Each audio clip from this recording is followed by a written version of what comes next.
¿cómo están? Bien. ¿No sienten frío? Ay, sí, yo también. No traigo chamarra. Bueno, vamos a abrir nuestra Biblia en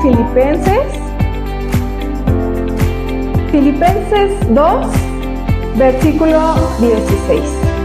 Filipenses 2, versículo 16. Y ustedes le van a dar lectura bien fuerte. Cuando lo tengan, me dicen amén. Filipenses, capítulo 2, versículo 16. Amén.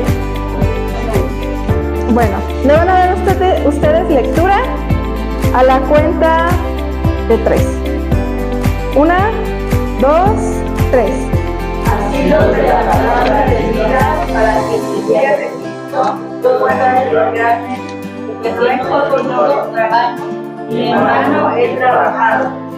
Amén. Yo se los voy a leer en otra versión, Nueva Traducción Viviente, y dice así: aférrense a la palabra de vida.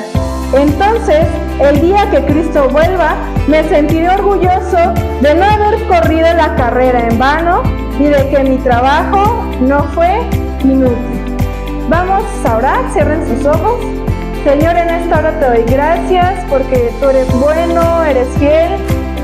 En esta hora, Dios, te pido que me des de tu sabiduría, de tu gracia para saber transmitir tu mensaje, que esta palabra caiga en los corazones de mis hermanos y que dé fruto en abundancia, Señor. Bendícelos, que ellos puedan estar prestos al mensaje y que toda su atención sea para ti, para tu palabra. Te damos gracias, Dios.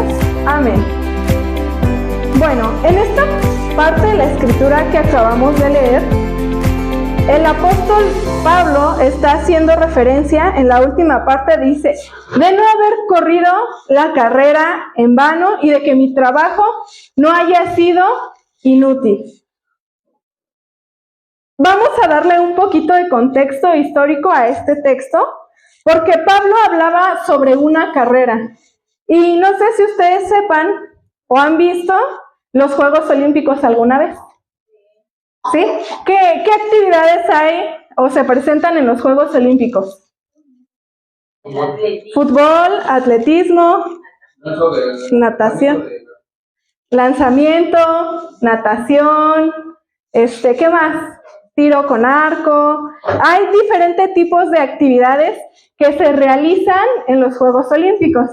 Pues un dato interesante es que los Juegos Olímpicos ya se celebraban o ya se realizaban en la época en la que Pablo estaba escribiendo estas cartas. O sea, ya son unos juegos viejísimos, se celebraban desde antes. Si no mal recuerdo la fecha, se empezaron a celebrar en el 776 antes de Cristo. Entonces, cuando Pablo escribe partes de la escritura, cuando ustedes leen que ha corrido la carrera, van a recibir la corona de justicia, porque ellos reciben una corona corruptible, para nosotras una incorruptible, está haciendo referencia o está haciendo saber que ya existen ese tipo de Juegos Olímpicos. Y hoy nos vamos a enfocar en el atletismo o carrera de relevos. Y el día de hoy vamos a hablar sobre pasando la estafeta. Les voy a hacer una demostración. Vamos a ocupar a mi amigo Jafet. Pasa, Jafet. A Jafet, Aarón. Pasa, Aarón. Yo sé que tú quieres participar. Y a mi amigo Ángel, que está aquí cerquita. Pasa, Ángel.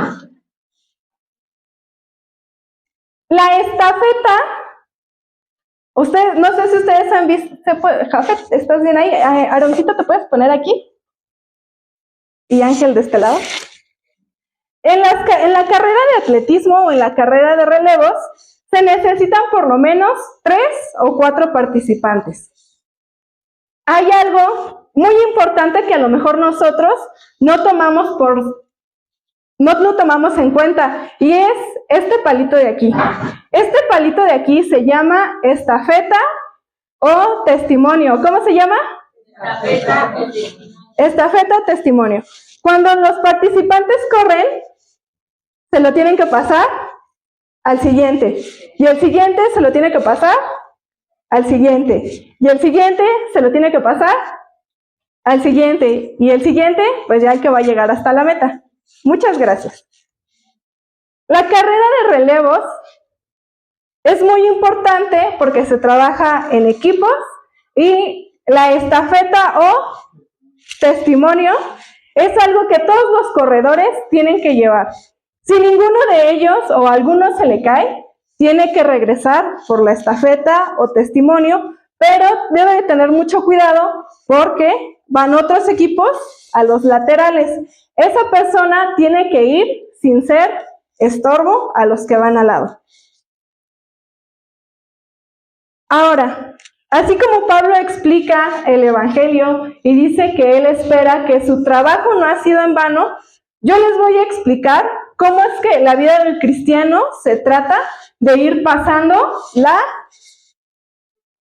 o testimonio. Muy bien. Para empezar, hay que elegir y escoger un equipo. Tenemos que ser escogidos y posteriormente preparados.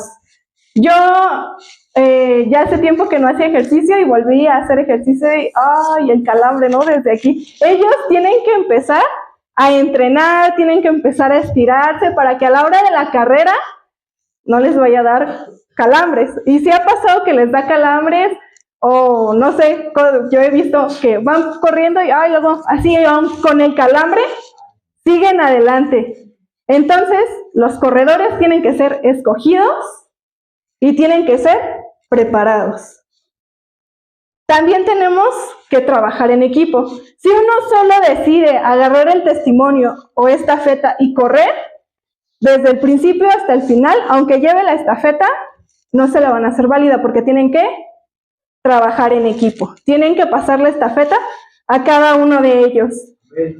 Después, otro punto muy importante es tomar la estafeta con firmeza y pasarla al otro. ¿Por qué? Porque si uno solo agarra la estafeta y pasa, no vale, pueden quedar descalificados. Si después de ciertas veces se les caen a todos los participantes la estafeta, quedan descalificados. Y por último, sería llegar a la meta. Ese es el fin de los corredores, llegar a la meta. La vida del cristianismo es una constante carrera de atletismo y no porque andemos a las carreras todo el tiempo. Y lo vemos en la Biblia. El primer punto es ser escogidos y ser preparados. Así que acompáñenme a Mateo 4. Vamos a andar navegando en nuestra Biblia entre Mateo y Lucas para que no pierdan los dos libros. Mateo 4. Y le vamos a dar lectura al versículo 18 hasta el 22. Mateo 4, 18, 22 lo vamos a leer alternadamente. Ustedes leen el primero, ustedes leen 18, yo 19, ustedes 20 y yo 21. ¿Sale? ¿Ya todos lo tienen? Empiezan a la cuenta de 3. 1, 2, 3. Andando Jesús por la Galilea, llevado por Simón llamado Pedro y Andrés hermano, echaban la red en el mar, eran pescadores. Y les dijo: venid en pos de mí y os haré pescadores de hombres.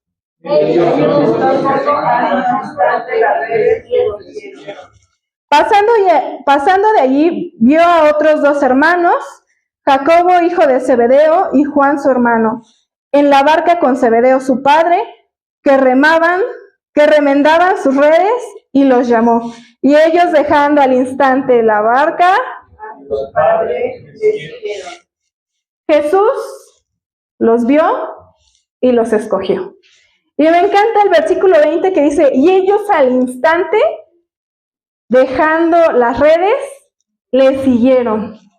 No le dijeron: Señor, déjame recojo aquí, llevo el barquito a la orilla, lo amarro, Dijeron, soltaron las redes al instante y le siguieron. Eran hombres que entendieron o vieron quién le estaba llamando. ¿Tú sabes quién te llamó? ¿Tú sabes como cristiano quién te llamó? ¿Hiciste o aceptaste el llamado al instante? Yo creo que no. No todos aceptamos el llamado al instante. Algunos a lo mejor les predicaron años. Por ahí me contaron de alguien que nada más venía a los desayunos. ¿Quién sabe quién? Pero la mayoría de nosotros nunca aceptamos el llamado al instante. Y estos hombres reconocieron quién era Jesús. Y se dejaron las redes y al instante le siguieron. Ellos no pusieron excusas para seguir a Jesús. Ellos reconocieron quién era Jesús y le siguieron al instante. No es como la cultura del mexicano, que a veces, no sé si a usted le ha pasado, necesita un favor y dice, ay, ¿puedes ir a traer esto? Sí, ahorita voy. ¿Y el ahorita? ¿Quién sabe cuándo es el ahorita? ¿No? Entonces, ellos entendieron que fueron escogidos. Y nosotros como cristianos fuimos escogidos. ¿Cuántos de aquí son escogidos o fueron escogidos? Diga, soy escogido. Jesús nos escogió, pero también Jesús escogió a sus discípulos y Jesús preparó a sus discípulos. Acompáñenme a Lucas 11.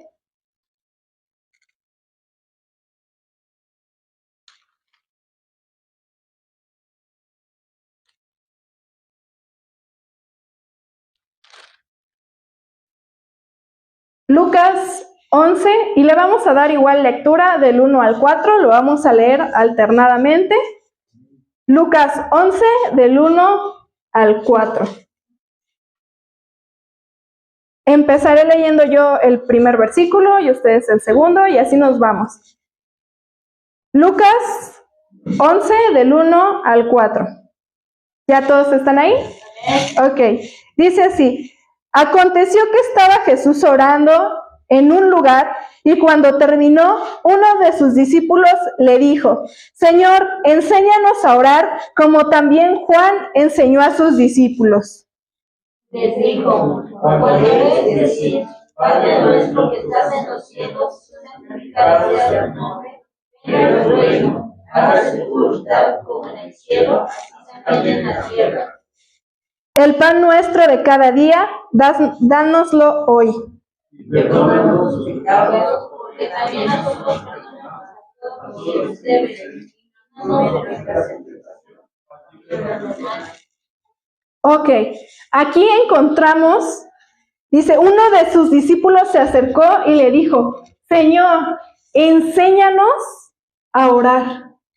Jesús capacitó a sus discípulos para predicar, pero hay una que se especifica aquí, enséñanos a orar. La vida del cristiano debe de estar basada en la oración.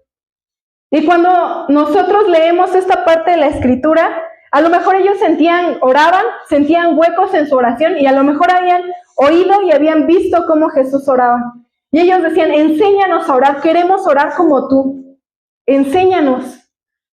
Jesús preparó a sus discípulos, los escogió y los preparó, les enseñó. Así a los deportistas también, cuando van a correr, cuando van a hacer natación, yo creo que alguien que no sabe nadar, pues no puede dedicarse a una carrera de natación. ¿Por qué? Porque no está preparado. A lo mejor fue escogido, pero todavía le falta preparación.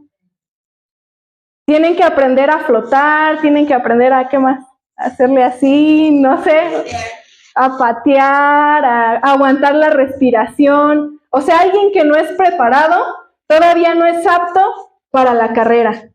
¿Tú estás preparado para la carrera? ¿Ya estás apto para la carrera o todavía no? Pregunta. No hay más o menos, porque si no estás preparado, no puedes entrar a la carrera.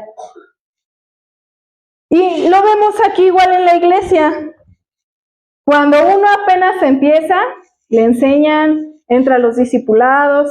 Cuando uno quiere empezar a predicar, el pastor les da su clase de hermenéutica, les da su clase de homilética, los van preparando y llegan aquí enfrente. Pero ¿saben qué es lo curioso?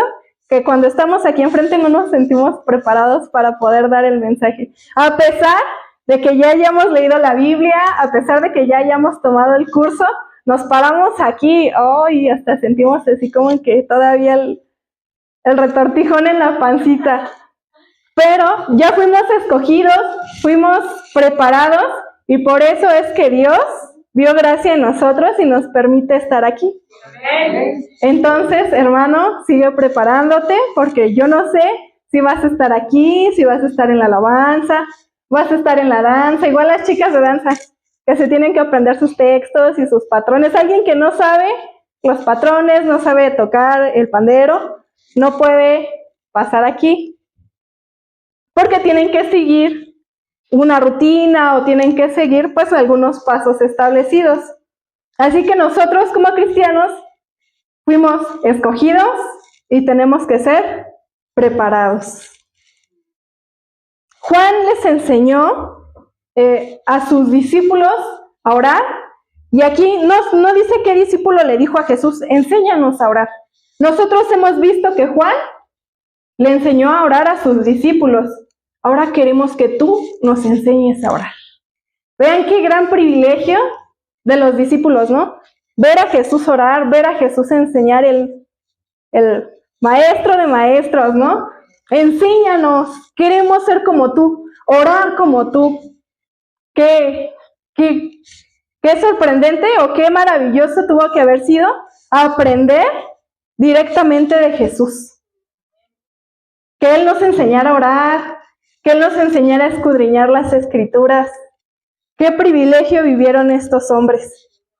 Pero nosotros como cristianos todavía, Dios por medio de su Espíritu Santo nos sigue preparando. Ahora, el siguiente punto es trabajar en equipo. ¿A cuántos les gusta trabajar en equipo? ¿Casi a todos? A mí no, la verdad. Es muy complicado trabajar en equipo.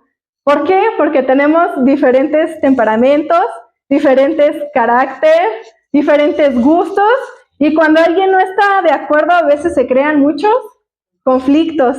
Acompáñenme a Lucas 6.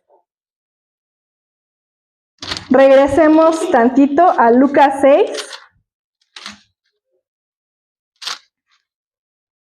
Ahorita les voy a decir el versículo.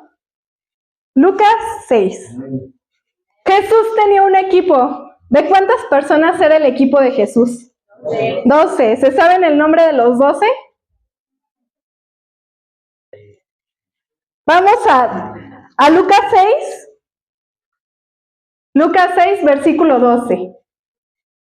Arriba tiene un título y dice: elección de los 12 apóstoles. Estos hombres eran el equipo que Jesús escogió para que fueran pasando testimonio. Bien, le voy a dar lectura. Lucas 6, versículo 12. En aquellos días, él, Jesús, fue al monte a orar y pasó la noche orando a Dios. Y cuando era de día, llamó a sus discípulos y escogió a 12 de ellos, a los cuales también llamó apóstoles. A Simón, quien también llamó Pedro, va uno, Andrés su hermano, Jacobo y Juan, Felipe y Bartolomé, Mateo, Tomás, Jacobo, hijo de Alfeo, Simón llamado Celote, Judas, hermano de Jacobo, y Judas Iscariote, el que llegó a ser el traidor. ¿Cuántos eran? 12. Jesús tenía a su equipo, los escogió, los preparó y les enseñó a los 12 a trabajar en equipo. Ahora vamos a Lucas 10 para adelantito tantito.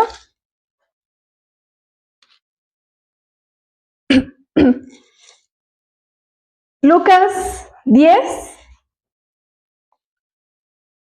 Para Jesús fue importante que sus discípulos aprendieran a trabajar en equipo, porque ellos iban a ir pasando la estafeta a los que vendrían después de ellos. Él sabía que sus discípulos no iban a ser eternos, que en algún momento iban a morir. Por eso los preparó y después les dio, vemos, la comisión de ir y preparar a otros. Entonces, aquí en Lucas 10, del versículo 1 y versículo 2, encontramos cómo Jesús hace que sus discípulos trabajen en equipo. Y le voy a dar lectura. Lucas 10, 1 dice: después de estas cosas, designó el Señor también a otros 70, a quienes envió de 2 en 2, delante de él a toda ciudad y lugar a donde él iba de ir. Y les decía: la mies, a la verdad, es mucha, mas los obreros pocos. Por tanto, rogad al Señor de la mies que envíe obreros a su mies. Dice, los preparó, los escogió y los mandó de 2 en 2, porque el trabajo es mucho y los obreros pocos. Y hay memes que dicen pocos y flojos, pocos y flojos.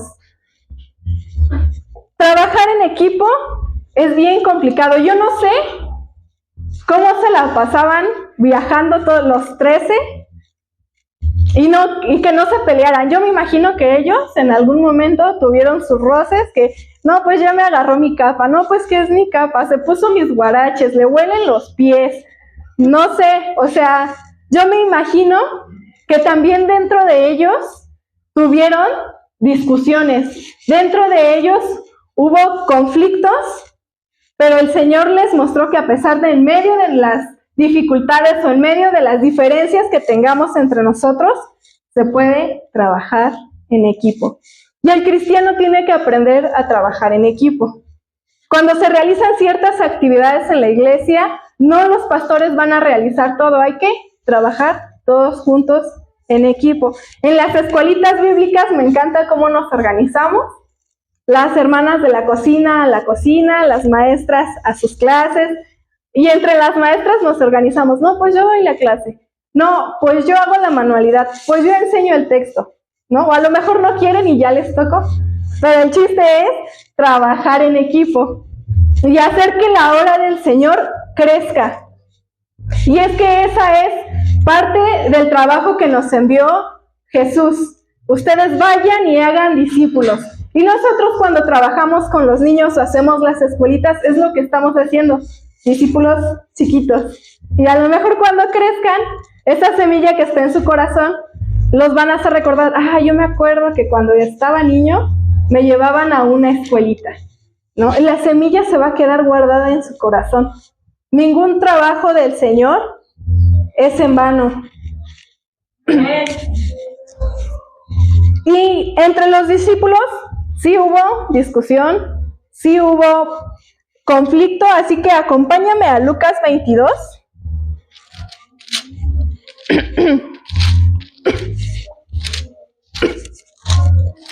Lucas 22.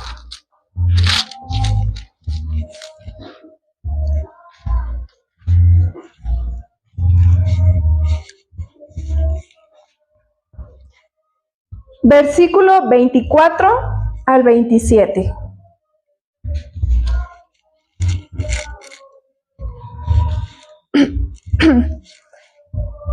Le voy a dar lectura. Lucas 22, versículo 24. Hubo también entre ellos una disputa sobre quién de ellos sería el mayor. Pero él les dijo: los reyes de las naciones se señorean de ellas, y los que sobre ellas tienen autoridad son llamados bienhechores. Mas no así vosotros, sino sea el mayor entre vosotros como el más joven, y el que dirige como el que sirve. Porque, ¿cuál es mayor, el que se sienta a la mesa o el que sirve? ¿No es el que se sienta a la mesa? mas yo estoy entre vosotros como el que sirve. Dice en el versículo 24, o sea, apenas está empezando el versículo.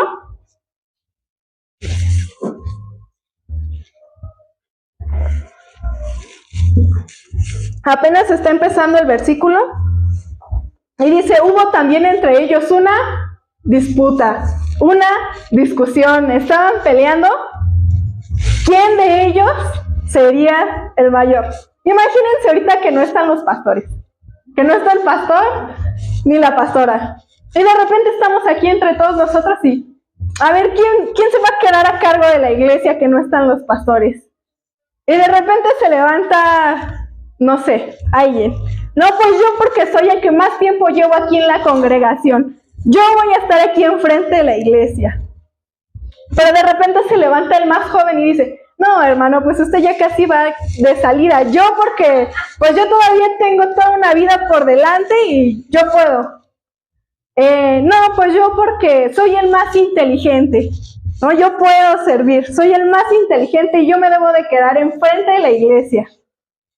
Y no sé, alguien que de, no, pues yo porque soy el más guapo y voy a traer más gente.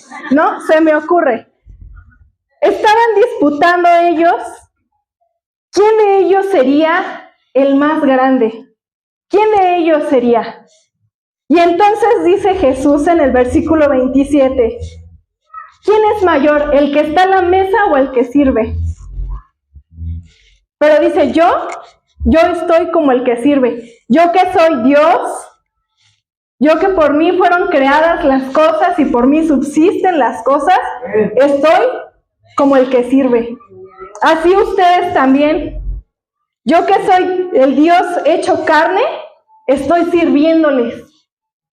Ahora, ¿y ustedes disputando quién va a ser el mayor? ¿Ustedes disputando quién va a ser el mayor entre ustedes? Y por eso dice, no sea así entre ustedes. Que el mayor sea como el más joven. Y el que dirige, como sirve, como el que sirve. Había disputas entre ellos, había roces entre ellos, pero Dios, Jesús, diciéndoles, yo vine a servir, ahora ustedes aprendan de mí, porque ustedes van a servir. Amén. Bueno,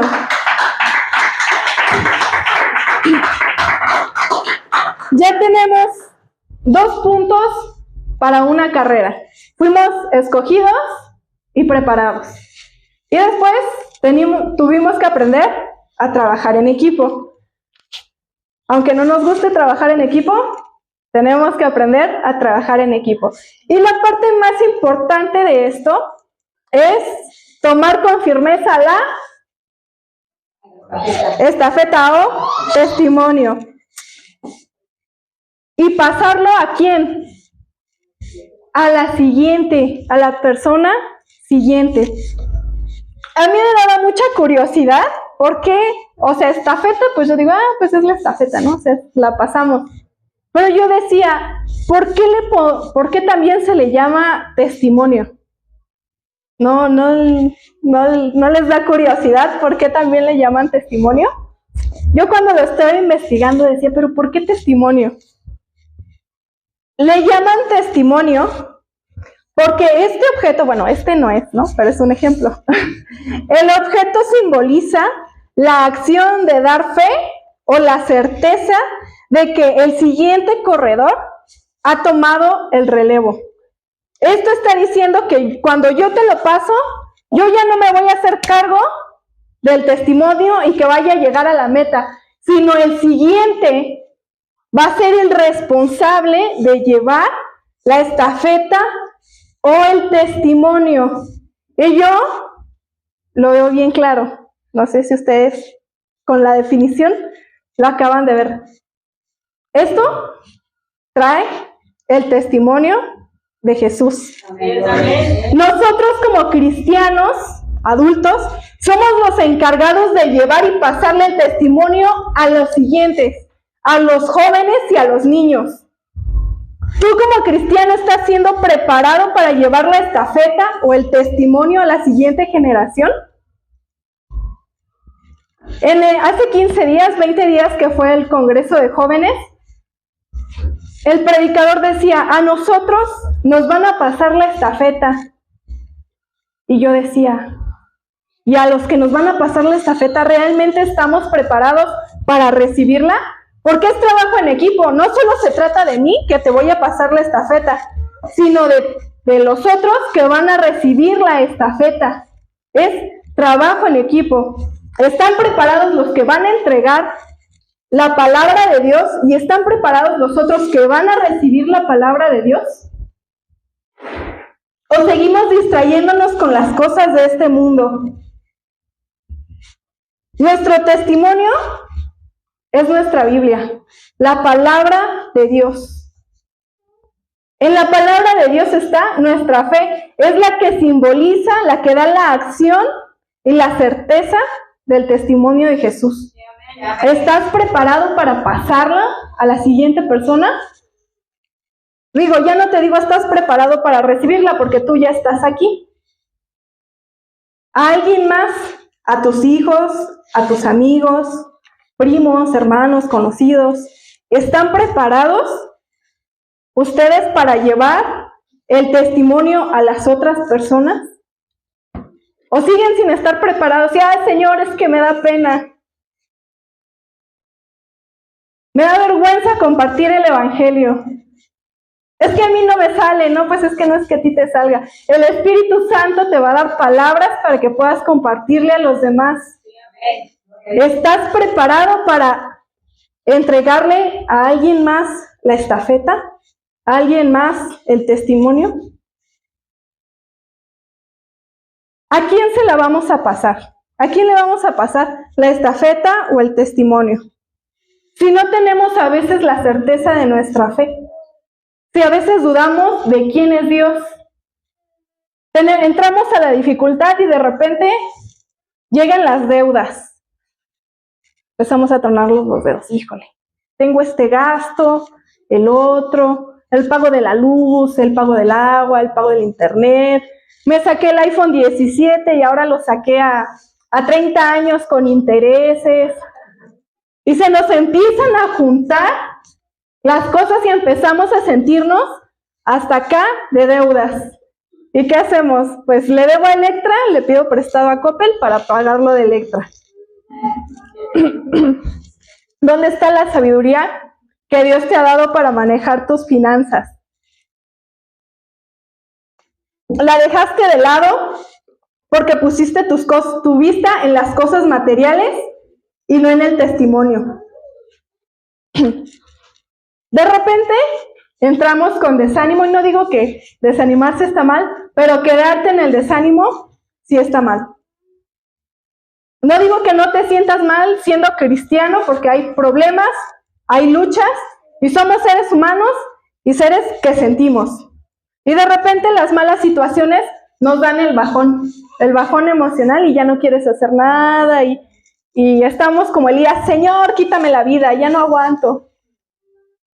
Pero el chiste de esto no es quedarte ahí abajo, sino como tú tienes certeza del testimonio, Dios te va a levantar. En la enfermedad, aquí creo que muchos nos sentimos identificados.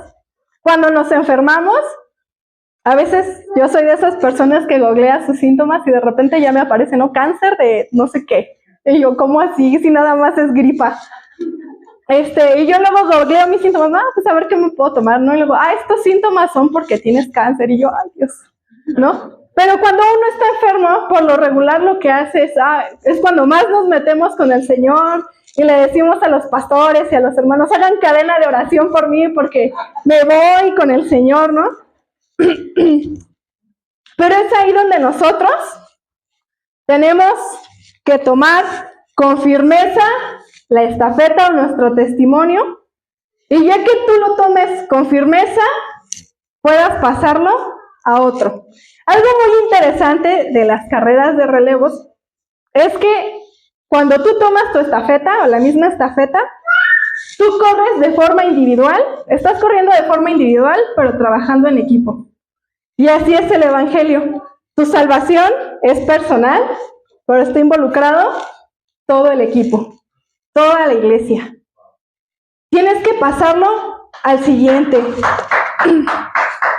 Nosotros como cristianos debemos de conocer la palabra de Dios. ¿Cuántos conocen la palabra de Dios? Amén. ¿Han leído la palabra de Dios? ¿Se han memorizado la palabra de Dios? No toda, algunos versículos, menos Juan 3:16, porque ese es el que todos nos sabemos.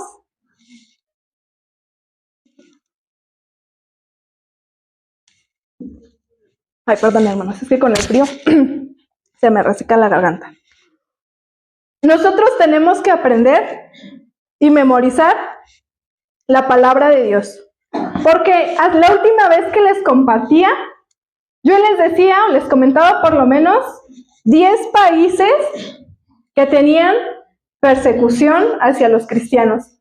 Ellos no pueden andar con su Biblia bajo el brazo. Ellos sí no pueden decir, ay, soy cristiano. Ellos no pueden decir, ay, salgo a la calle y te regalo de esas Biblias chiquititas del Nuevo Testamento. Ay, no, toma tu Biblia, ¿no? Ellos leen su Biblia a escondidas, pero ellos deben memorizar o memorizan su Biblia. ¿Por qué? Porque ellos no tienen la certeza de que siempre van a tener su Biblia. En cualquier momento, si alguien les descubre la Biblia, se las quitan, los mandan presos, y no es como que en ese momento de aflicción van a decir, deja, saco mi Biblia y la leo. Como nosotros que tenemos ese privilegio, ay, te sientes mal, te sientes desanimado, abres tu Biblia y lees algo. Ellos no pueden hacer eso. Ellos tienen que traer los textos en la memoria. Por ejemplo, si yo de repente me siento triste, ¿qué texto me dan?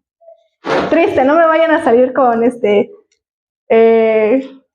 no sé, en paz, si yo me siento triste, no me vayan a salir con, en paz me dormiré, en paz me acostaré y así mismo dormiré. No.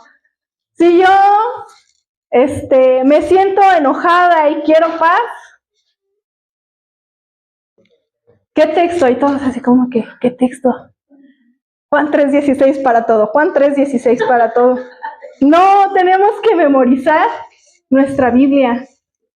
Tenemos que memorizar textos, porque en algún momento de la vida alguien les va a decir, no, pues es que me siento mal, tengo muchos problemas, no tengo dinero.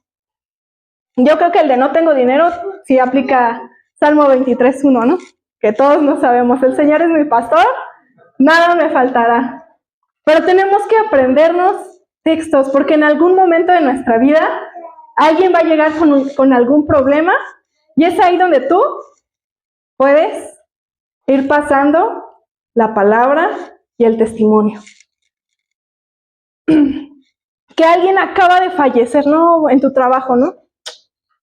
Y le llegan a llamar, no, pues es que se murió tu familiar. No, pues ya está bien decaído, ¿y tú? ¿Qué palabra le das? ¿Qué palabra le damos a las personas que acaba de fallecer? Ánimo, a mi compa, no pasa nada. Todas las cosas ayudan para bien. Se va a quedar así como que, ¿cómo? O sea, tenemos que aprender palabra de Dios para saber dar la palabra de Dios.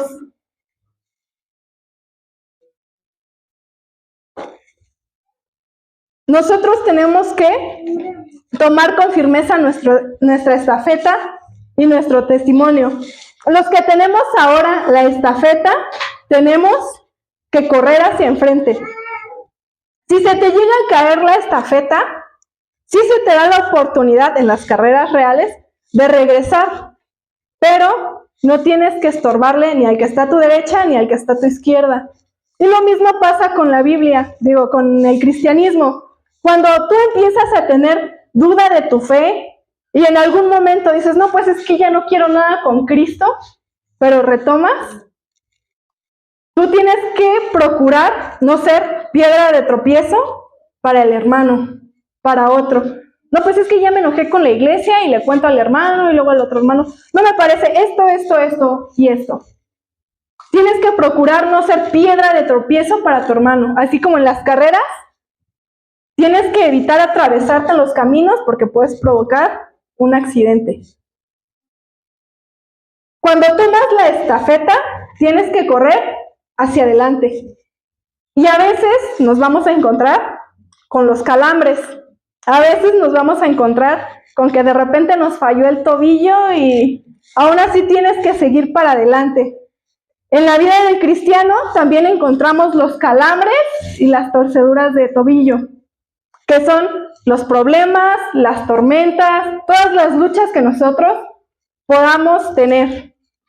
No lo busquen, pero allí en la Biblia nos cuenta una historia en donde sus discípulos están con Jesús en un barco. Y entonces viene la tempestad y empieza a moverlos. Y Jesús está ahí. Y los discípulos, nos vamos a ahogar. Y uno de ellos eran pescadores. O sea, imagínense cómo estaba la situación para que los pescadores temieran. Yo cuando fui a Huatulco, veía cómo se metían y sacaban así los peces, ¿no? Y tú ves, y las olas estaban fuertes, pero o sea, se metían así como si nada, ¿no? O sea, ya sacaban ni sus peces, ¿no? Pero o sea, imagínense cómo estaba la tempestad, la tormenta en ese momento. Señor, nos vamos a morir. Señor, no sé qué hacer. Señor, Señor, Señor. Y Jesús ahí estaba. A veces Jesús está ahí y no dice nada, pero está ahí. Dicen, Señor, despierta, ¿no ves que nos hundimos? ¿Qué les dice Jesús? Hombres de poca fe. A veces somos así nosotros en medio de las pruebas y de las luchas. Señor esto, Señor el otro. Ella nos está tronando los dedos. Y Jesús nos dice, hombres de poca fe. ¿Dónde está cimentada tu fe? ¿En la situación que estás pasando ahorita? ¿En los problemas que tienes ahorita? ¿En las malas circunstancias que estás pasando? ¿O tomaste con firmeza el testimonio y la estafeta y estás preparado para pasarlo a los demás? Acompáñenme a Hebreos 10.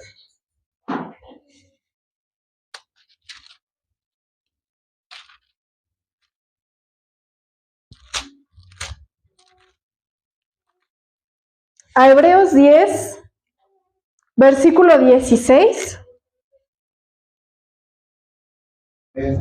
Dice así Hebreos 10, 16. Este es el pacto que haré con ellos. Después de aquellos días, dice el Señor, pondré mis leyes en sus corazones y en sus mentes las escribiré. Tomar con firmeza la estafeta significa esto, poner la ley de Dios en nuestro corazón y escribirla en nuestra mente. ¿Estás preparado para pasar la estafeta? ¿Los demás estarán listos para tomar la estafeta? ¿O seguimos dudando? ¿A quién se le pasará la estafeta? Yo veo a esta generación y veo lo que viene y digo, tenemos gente que no sabe qué es, si es persona o es animal, o palo de escoba, o después se van a sentir refrigeradores, no sé. Viene una generación que no sabe qué onda con su vida. Y si nosotros como cristianos no tomamos con firmeza el testimonio y le damos identidad a nuestros jóvenes y a quienes vienen detrás, ¿qué va a hacer? ¿Qué va a pasar? ¿Como cristiano estás tomando la estafeta? ¿Listo para prepararla? ¿O te estás dejando llevar por lo que el mundo ofrece? Por los placeres, medio placeres que el mundo ofrece, placeres temporales que después llevan a los cristianos y a todas las personas a la perdición. Que nosotros como cristianos podamos tomar la palabra, abrazarla, escribirla en nuestra mente y en nuestro corazón y no soltarnos de Dios. ¿Saben por qué mucho cristiano a veces da vuelta atrás porque nunca tomó con firmeza la estafeta. Y yo espero que todos los que estemos aquí, de verdad tengamos el compromiso de tomar con firmeza la estafeta. Porque si nosotros no pasamos la estafeta, ¿qué va a pasar? Si nosotros nos quedamos con la estafeta y no la pasamos, ¿qué va a pasar? La sociedad va a estar hecha un caos. Hay gente que no sabe si es perro o vaca, hay gente que le gustan los animales, hay gente adulta que le gustan los niños. ¿Qué clase de mundo vamos a dejar si no tomamos con firmeza la estafeta? La iglesia tiene que pararse firme y defender lo que cree. La iglesia debe tener la identidad en Jesús, conocer el testimonio de Jesús, y lo que menos hacemos es estudiar la palabra. Lo que menos hacemos es orar. Por eso, tomar con firmeza la estafeta o testimonio y pasarlo al siguiente es indispensable. Así que como cristianos ustedes tienen esa tarea, pasar la estafeta. Y llegamos al último punto, que es la meta. ¿Cuántos quieren llegar a la meta? A este punto no voy a profundizar porque es lo más bonito de todo y yo creo que todo cristiano quiere llegar a la meta, quiere llegar a las moradas que Jesús está preparando para nosotros. Así que, hermanos, yo los dejo pensando en esto. ¿Estamos pasando la estafeta o estamos viviendo nuestra vida como nosotros queremos? ¿Conociste el Evangelio y te volviste atrás? A veces la Biblia los llaman, son como perros que vuelven a su vómito. ¡Qué fuerte! Toma con firmeza la estafeta. Así que yo te dejo el lugar a la pastora y Dios les bendiga, hermanos.